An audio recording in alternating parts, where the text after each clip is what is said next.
থেকে এখন আগুন রঙা। মানুষ ওকে আকর্ষণীয়ভাবে দেখছে। আগে মিষ্টি করে হেসে সামনে দাঁড়ালেও মুখ ফিরিয়ে নিত, হাত পাতলে বলতো যা ভাগ।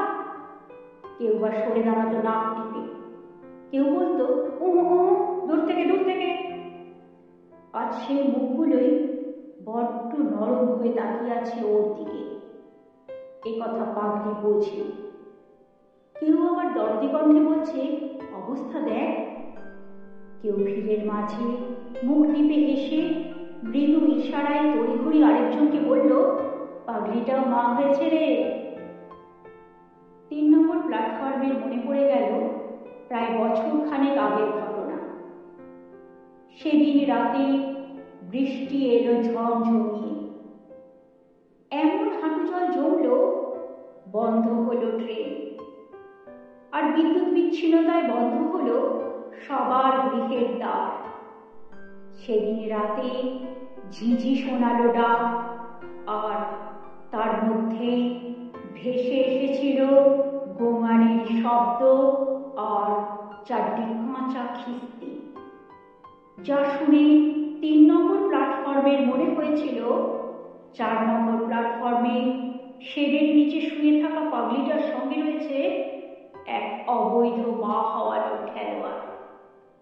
ভোরের আলো ফোটার আগে, স্টেশনে মানুষ আসার আগে, প্রথম ট্রেন ছাড়ার আগে অগোছালো পোশাকে পাগলি সেদিন জেনেছিল তারও আছে কামুকের কাছে দাম।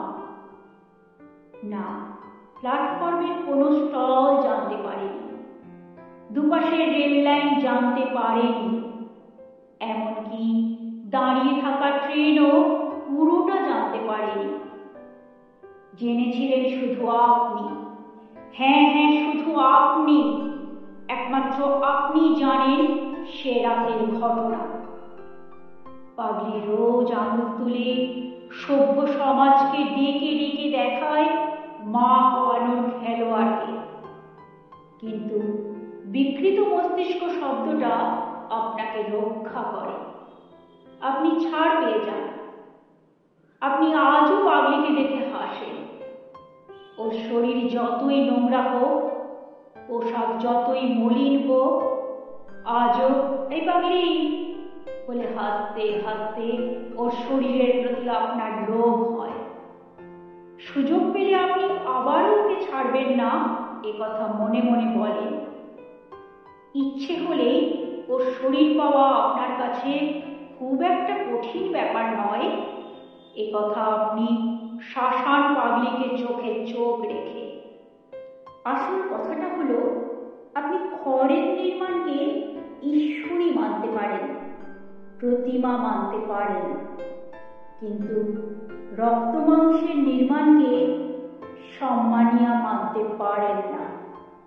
সেজন্য মান এবং হুঁশ সমেত একটি মানুষ লাগে।